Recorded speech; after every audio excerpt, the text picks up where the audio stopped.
Mike got a few games Thursday night, NFL game, couple of college games. Let's take a look at first the NFL matchup. It's going to be a couple of 2-4 NFC teams going at it in the desert. Listen, it's these are two teams that, again, I don't follow NFL football obviously like you do, but I was expecting a lot of things out of the Cardinals this year. And the Saints, you think back to the Sean Payton days, you think, man, the Saints are good. The Saints are good. But listen, both these teams have struggled this year.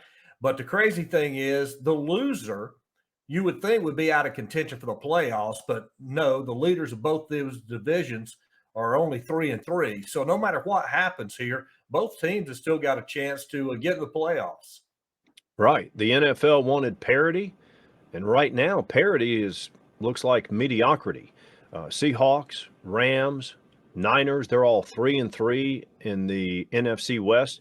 And the Bucks and the mighty Falcons of Atlanta are 3-3 in the NFC West. Remember, no one expected anything out of Atlanta, and it's just hard to figure. It's very hard to handicap. This matchup is not the most intriguing primetime game, nor was last Monday for that matter. Cardinals laid an egg their last game out up in Seattle.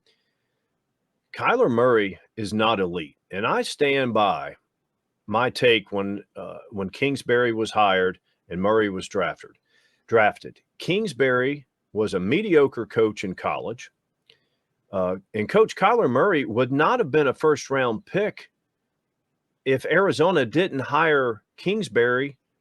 Murray was focused on baseball. He wouldn't even be in the league, and Arizona thought it was a great idea to get a 5'10" quarterback with a less than average arm. He had a pretty good season last year, but the league's figured him out, and frankly, Murray looks disinterested.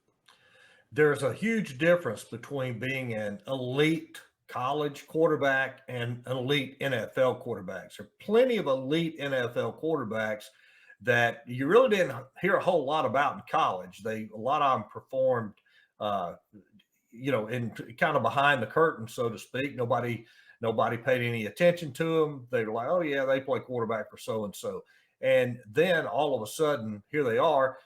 Number one, look at Tom Brady. I mean, there's no way you look back at his college career and say that he was an elite college quarterback.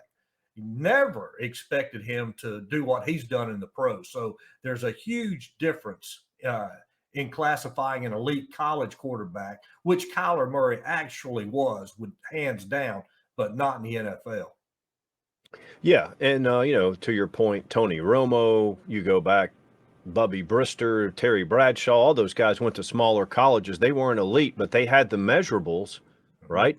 They had the measurables. Kyler Murray does not have the measurables, and right now he doesn't look like he has the desire to play football. And I don't know if you followed this in the offseason, but Arizona put in his contract a clause that said you have to watch X amount of film per week or you're in violation of your contract.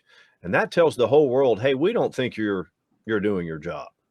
Yeah, I did hear about that. That's strange because that is I can't imagine. That would be like hiring a coach and saying, okay, you have to watch so much film. No, that's just a given that you do that. We talked about mentioning those quarterbacks. Let's not forget Phil Simms. And, Morehead State. Comes from Morehead State. And, of course, Ray Perkins, who Ray Perkins, he rubs people the wrong way at Alabama. But let me tell you, Ray Perkins was an excellent. Bring down the tower. Yes, he was an excellent evaluator of talent. And he was ironclad tough.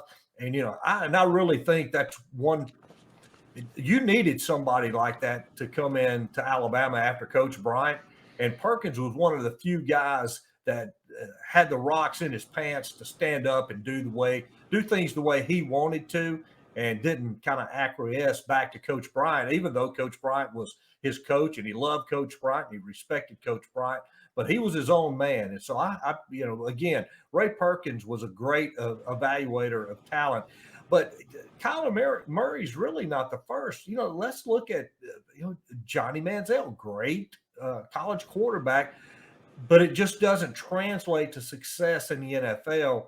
And it seems like there's been a trend over the last decade or so for NFL teams to give this athlete a try at quarterback rather than getting a true NFL quarterback. And again, and a lot of times that comes back to bite you. But getting back to the game tonight, yeah, we'll be talking about Conrad Holloway in 1969. Yeah, we need to. Exactly. And he goes to CFL and wins championships and everything else. Yeah. But both these teams, they've really fared better away from home. Saints are 1-1 on the road. Cards are 0-3 at home.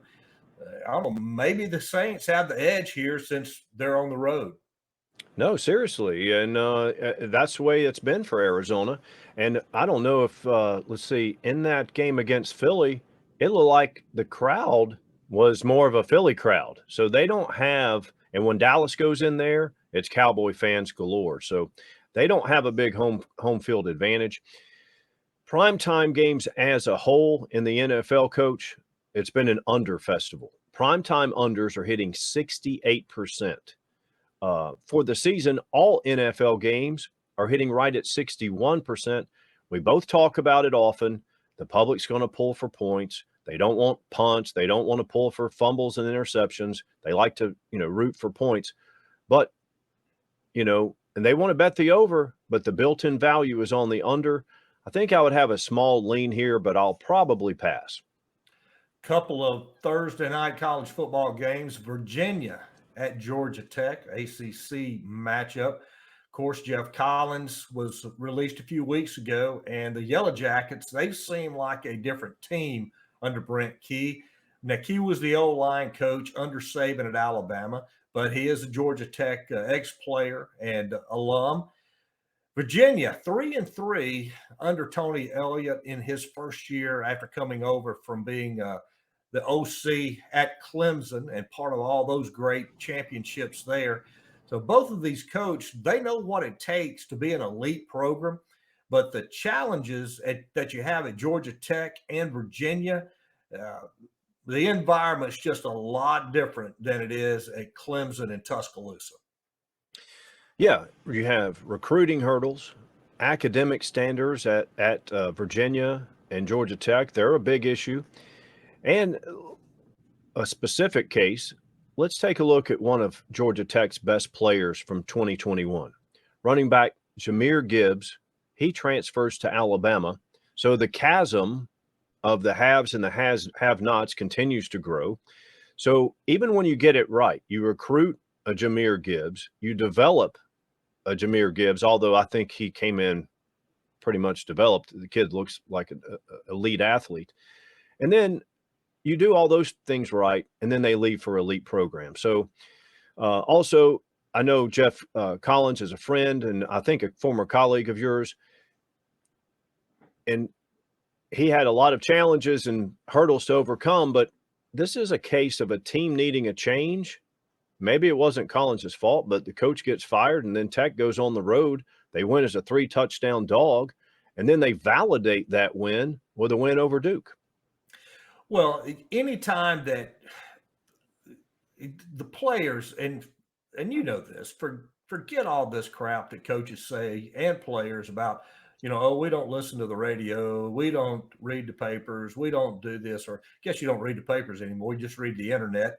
But we don't let outside things affect us. That's the biggest bunch of hawk in the world. It does affect you. And when you're sitting there and knowing that your coach has pressure on him, even though that he doesn't purposely transfer that pressure to you, he does everything he can to try to keep it from you. It doesn't work. You feel that pressure for him, especially if you love that guy and you want to play hard for him. But when they released Jeff, it was almost like the players collected, just let out a collective sigh just because, wow, man, the pressure is off now. And they've played a lot looser in those two games. Both these teams are coming off a bye week. Brent Key, he has been just begging for a good crowd at this game. Tech needs crowd support, but that's nothing that just started last week. Since the Falcons came to Atlanta back in the mid 60s, Georgia Tech has struggled to get crowd support there for that Yellow Jacket program. As a matter of fact, Pepper Rogers, great Georgia Tech player, had unbelievable success at UCLA. He came back to Georgia Tech and there were no crowd support. And he was like, what's happened? When I played here, you couldn't get another person in the stadium. And it was the Falcons have come to town. And Pepper Rogers said he loved Tech. He owed Tech.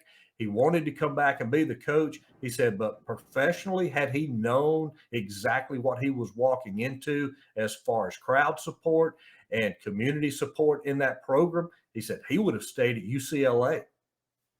Yeah, you've got the Georgia Bulldogs right up the road. All they are is defending national champions in the SEC. You've got they're also competing with the Falcons, as you mentioned, the Hawks, the Braves, Georgia State. Georgia State wasn't a factor, not that they draw huge crowds, but they're right there in the heart of Atlanta. That's another competing. They're all competing for entertainment dollars, and another thing is much like Miami and a few other schools, Georgia Tech, it seems like a lot of their graduates go on to different parts of the country, and it's not easy for them to come back and be a supportive alum. This game, and you also, but before you move on, and also in Atlanta, you have situations where you have a lot of alums from Alabama, a lot of alums from Auburn, a lot of alums from Clemson. And, in today's world, that's an easy drive back to Tuscaloosa to see the Tide play, right down 85 to Auburn and right up 85 to go see Clemson. So Georgia Tech has a lot of factors going against it. Yeah, it is. And, but they've had little niches of time. Paul Johnson had it before him. Mhm. They had good, but they can't, it's going to be really tough for them to sustain that. Mhm. And again, Collins is out. He wasn't there long. Was it his second or third year? Actually, it was into his fourth year. Yeah, it was Okay. actually in his fourth year. Yeah. But nobody has 5-year windows any longer. I can't believe that was his fourth year because it seems like Paul Johnson was there last week. That's how my brain works. Mhm. But yeah, it's going to be a tough. It's going to be a tough sled no matter who they go with. In that game, Georgia Tech's a 3-point favorite. Total's 47. I'm going to pass on that. I will have a play on this next game though, in the Sun Belt game. Yeah, two teams from the state of Alabama going at it. Troy at University of South Alabama. That's going to be on ESPNU. The Jags lead the Sun Belt West at 2-0. Troy second with a 3-1 conference record. On the flip side, the winner of this game is going to be in the driver's seat for the division title and a spot in the Sun Belt title game. Yeah. And my first focus is we need South Alabama here. I have a ticket on them at 13-1 to win the Sun Belt. Everyone was all over. First of all, there was some confusion. They thought that some thought that James Madison was eligible. They're not. Appalachian State garners a lot of respect. And then, of course, Coastal Carolina's been a darling as well. So we got a good number on South Alabama, but they can only win the conference if they get into the conference championship game. So this game concerns me. Troy has owned them. And the point spread tells me that the odds makers lean to Troy in this game as well. South Alabama is only a 3-point favorite at home. Listen, Troy is all about the passing game, averaging 312 in the air, but only rushing for 89 yards a game. South Alabama's more balanced, 300 yards a game in the air, running for 162. Jags are 11th in the nation versus the run.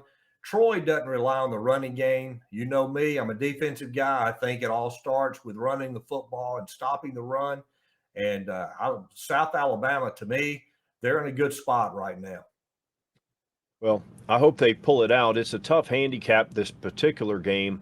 South Alabama went out to Los Angeles. They lost to UCLA by 1 point. They actually had the Bruins beaten in that game. UCLA had to come back. Now, again, it looks like a trap. They're only laying a field goal at home.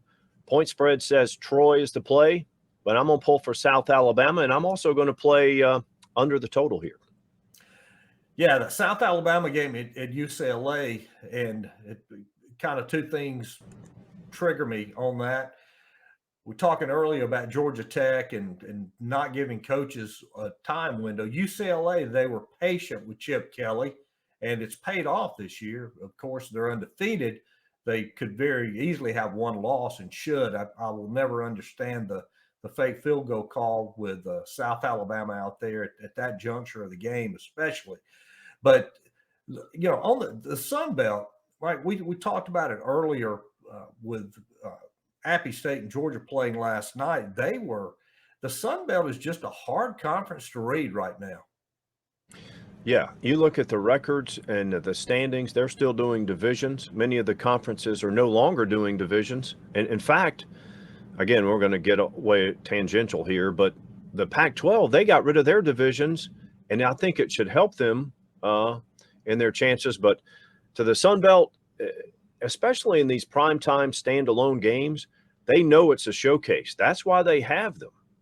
Conference USA, of course, MACtion and Sun Belt, they're taking advantage of these platforms and stages to show off. So that's a little more pressure on the kids and the coaching staff as well.